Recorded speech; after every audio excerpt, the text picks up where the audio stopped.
Hello everyone. Welcome to GC expert academy. मैं हूं Rahul sir. और आज हम लोग झारखंड के आदिवासी के अंतर्गत आज हम लोग हो जनजाति के बारे में जानेंगे। देखिए, ये जो हो जनजाति है, ठीक है, तो इसके बारे में जानने से पहले हम लोग कुछ और भी चीजें जानते हैं। देखिए, ए टू जेड हम लोग जो अभी मेरा भी जो बैच स्टार्ट हुआ है, उस बैच का नाम है A to Z Jharkhand GK batch. ठीक है, इस बैच के माध्यम से आप जेपीएससी हो या जेएसएससी, इन दोनों ही के अंतर्गत जितने भी सारे एग्जाम होते हैं, और उन एग्जाम में झारखंड जीके से जितने सारे प्रश्न रहेंगे, सारे के सारे प्रश्नों की तैयारी, है ना, हमारे जो जीसी एक्सपर्ट एकेडमी है यहाँ से कराई जाती है। और आप देखिएगा, जब आप इन एग्जाम में जाके बैठिएगा, चाहे जेपीएससी का कोई भी एग्जाम क्यों ना हो, चाहे जेएसएससी का ही कोई एग्जाम क्यों ना हो, सारे के सारे प्रश्न जो हैं हमारे ही क्लास से रहेंगे, है ना। इसलिए आप तमाम ज़्यादा से ज़्यादा छात्र और छात्राएं हमारे साथ जुड़िए, और हमारे क्लास को ज़्यादा से ज़्यादा शेयर भी कीजिए, ताकि झारखंड के सभी जो छात्र छात्र होते हैं वहाँ तक पहुँच सके। चलिए स्टार्ट करते हैं हो जनजाति के बारे में, है ना।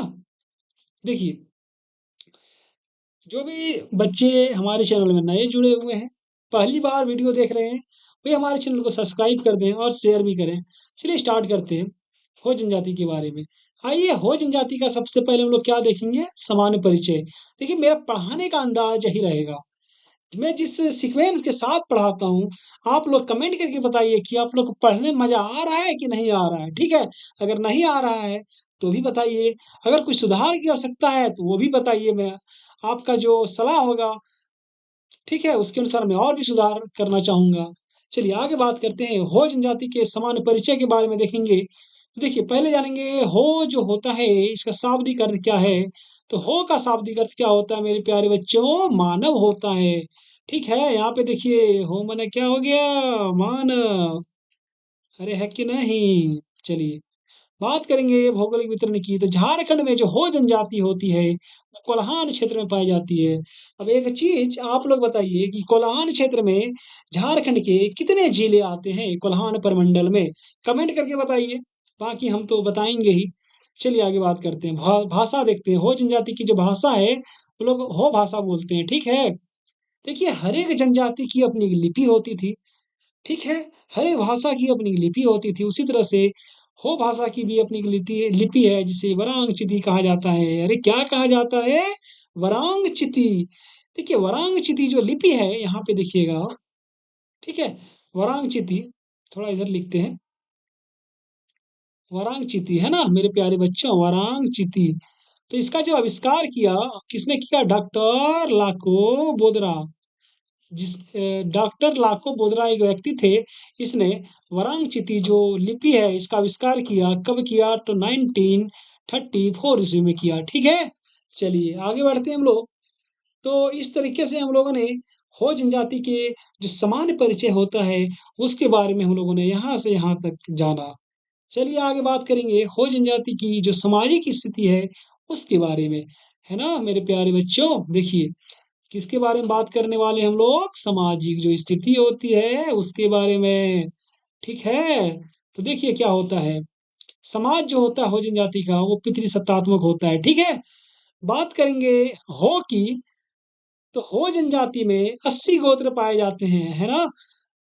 आप लोगों ने मेरा क्लास पिछला वीडियो देखा होगा, तो आप लोग कमेंट करके बताइएगा कि संथाल जनजाति में कितने गोत्र पाए जाते हैं, और उरांव जनजाति में कितने गोत्र पाए जाते हैं, ठीक है। और मुंडा जनजाति में भी कितने गोत्र पाए जाते हैं, आप लोग कमेंट करके बताइए। चलिए, हो जनजाति में तो 80 गोत्र पाए जाते हैं, ठीक है। बात करते हैं विवाह की। देखिए, हो जनजाति में अगर शादी की बात करेंगे, विवाह की बात करेंगे, तो उसमें 5 प्रकार की शादी होती है। आइए जानते हैं एक-एक कर करके कि 5 प्रकार की जो शादियाँ होती है, वो क्या-क्या है। पहला हो गया आदि विवाह। क्या हो गया, आदि विवाह। देखिए, आदि विवाह जो होता है, वो एक आयोजित विवाह है। आयोजित विवाह विवाह मतलब क्या हो गया मेरे प्यारे बच्चों, एक तरीके से ये क्या हो गया, आपका अरेंज मैरेज हो गया, ठीक है। अरेंज मैरेज मतलब क्या होता है, दोनों परिवारों की सहमति होनी चाहिए, लड़का देखा लड़की देखा हो गया, है ना, अरेंज मैरिज। तो उरांव जनजाति में जो आदि विवाह होता है, वो बहुत ही फेमस है, ठीक है? आइए दूसरे विवाह की बात करेंगे। दूसरा होता है दिकु आदि विवाह। क्या होता है? दिकु आदि विवाह, ठीक है? तीसरे प्रकार की बात करते हैं तो क्या होता है? अंधी या अपटिपी विवाह। क्या होता है? अंडी या अपरतिपी विवाह। ये हरण विवाह होता है। हरण विवाह मतलब क्या होता है? किडनैपिंग मैरिज होता है। उठा के ही ले गया लड़का को, जबरदस्ती ब्याह शादी करा दिया। ठीक है? चलिए, 3 प्रकार तो हम लोगों ने देख लिया। चौथा होता है राजी-खुशी विवाह। राजी-खुशी विवाह से क्या लग रहा है? ये किस प्रकार का शादी होगा? आप लोग के मन में जो खिचड़ी पक रहा है ना, वही है ये लव मैरिज। ठीक है? आइए बात करते हैं, एक होता है आदेर विवाह। आदेर विवाह मतलब क्या होता है? हठ विवाह होता है। यानी लड़का या लड़की जो भी हो यार, पूरा एकदम हठ मचा के रख देगा, करेंगे तो इसी से वरना खुद के जान दे देंगे। है ना? माने खाना-पीना सब त्याग देता है, जब तक घर वाला हाँ ना बोल दे कि चल ठीक है भाई, तुम इसी से जाके शादी कर लो, इसी से कराएँगे, तब तक खाना-पीना कुछ नहीं खाता है। तो यही होता है हठ विवाह। ठीक? उसको कहा जाता है हो जनजाति में आदेर विवाह। तो अब 5 जो प्रकार हैं विवाह के, उसके बारे में हम लोगों ने देखा, ठीक है? चलिए अब आगे बात करेंगे हम लोग नोट। तो हमारे क्लास में नोट जो है बहुत इम्पोर्टेंट है। देखिए पहला कि हो जनजाति में बहुविवाह प्रचलित है। अरे हो जनजाति में किस प्रकार की विवाह प्रचलित है? तो बहुविवाह प्रचलित है, ठीक है? आइए बात करते हैं बधुमूल की। तो हो जनजाति में बधुमूल को गोनोंग कहा जाता है और कहीं-कहीं पे इसको पोन भी कहा जाता है, ठीक है? चलिए, बात करते हैं युवागिरी की। तो हो जनजाति की जो युवागिरी होती है, उसको गोतियाड़ा कहा जाता है। क्या बोलेंगे? गोतियाड़ा, ठीक है? देखिए, गोतियाड़ा। मुंडा में क्या होता था? गितिओड़ा होता था। संथाल में क्या होता था? घोटुर होता था। वहीं पे उरांव की बात कर लेंगे तो वहाँ पे धुंकुड़िया होता था। लेकिन हो में क्या हो रहा है? गोतियाड़ा हो रहा है। ठीक है? चलिए, इस प्रकार से हमने सामाजिक जीवन के बारे में जाना हो जनजाति की। अब जानेंगे राजनीतिक जीवन के बारे में। तो देखिए, हो जनजाति का जो राजनीतिक जीवन है, तो इसमें हम लोग देखेंगे कि जो पारंपरिक शासन प्रणाली है हो जनजाति की, वो किस प्रकार की है? वो मुंडा मान की शासन प्रणाली है, पाई जाती है।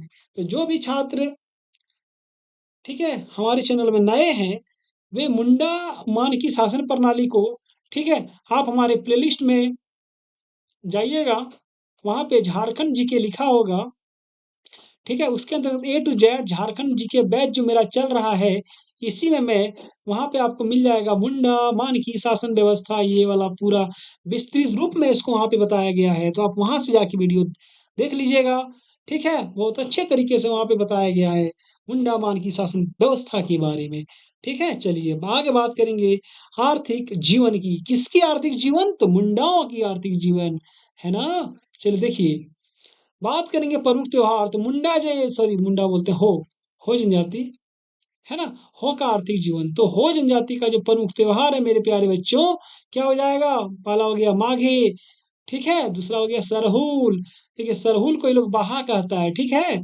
तीसरा हो गया सोहराय, चौथा हो गया दमुराय, क्या हो गया? दमुराय, दमुराय धान बुनाई का त्योहार होता है। एक होता है जमनामा, ठीक है? जमनामा क्या होता है? नवाखानी का त्योहार। नवाखानी मतलब क्या होता है? देखिए, जब नया-नया अन्न फसल जो होता है काटा जाता है ना? तो उसका जो चावल वगैरह या चूड़ा वगैरह जो बनता है ना, उसी को कहा जाता है नवाखानी त्योहार, ठीक है? नया अन्न मतलब फसल काटने की खुशी में मनाया जाता है, जमनवा। चलिए, तो हम सारे के सारे त्योहार को, ठीक है, जहाँ जब हम लोग त्योहार के बारे में पढ़ेंगे, झारखंड के पर्व त्योहार, तो वहाँ पे एक-एक को हम लोग विस्तृत रूप में जानेंगे। ठीक है? तो जहाँ जिसको जानना है हम लोग उसको वहीं जानेंगे। हमको जिस रूप में पढ़ना है हम उसी रूप में पढ़ाएँगे, है ना? ताकि आपके लिए भी चीज़ें सुगम हो सके और आपको भी बहुत ही आसानी से चीज़ें याद हो सके। अब एक ही जगह पे सारा चीज़ को पढ़ लेंगे तो खिचड़ी बन जाएगा, ना आपको ये याद रहेगा, ना आपको वो याद रहेगा, है ना? इसलिए मैं एक सिस्टमैटिक ढंग से पढ़ा रहा हूँ। चलिए आगे बढ़ते हैं, बात करेंगे धार्मिक जीवन की। तो देखिए हो लोगों का जो धार्मिक जीवन है वो किस प्रकार की है? बात करेंगे पहला धर्म। तो देखिए मैंने कहा तमाम जनजातियों का जो धर्म होता है क्या होता है मेरे प्यारे बच्चों? सरना, है ना? तो सरना धर्म को मानते हैं। बात करेंगे प्रमुख देवता की तो देखिए हो जनजाति के जो प्रमुख देवता होते हैं वो क्या हो जाएँगे? सिंहभोंगा। देखिए अधिकतर जो जनजाति होती है उसके प्रमुख देवता सिंहभोंगा ही होंगे, ठीक है? सिर्फ़ उरांव में जो प्रमुख देवता होंगे वो आपका धर्मेश हो जाएगा। है ना? दोनों एक ही देवता हैं, लेकिन वही है कि नाम का खाली अलग-अलग है। चलिए बात करेंगे पहाड़ देवता, तो जहाँ देखिएगा मरांगबुरु वहीं हो गया पहाड़ देवता। एक चीज़ आप लोग दिमाग में एकदम लोड कर लीजिए, मरांगबुरु माने पहाड़ देवता, चाहे कोई भी जनजाति में हो, ठीक है? बात करेंगे देखिए यहाँ पे देशावली जो है, देशावली वो वर्षा देवता हैं, वर्षा के देवता। जब भी इन लोगों को बारिश की आवश्यकता होती है, लोग देशावली की पूजा अर्चना करते हैं, ठीक है? तो कहीं न कहीं बारिश की संभावना बन जाती है।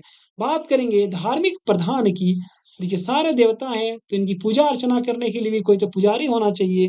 तो जो धार्मिक प्रधान है, ठीक है? इसको दिवड़ी क्या कहा जाता है? दिवड़ी या पुरोहित कहा जाता है, ठीक है? दिवड़ी या पुरोहित कहा जाता है ना? तो इस प्रकार से हम लोगों ने हो जनजाति के बारे में जाना।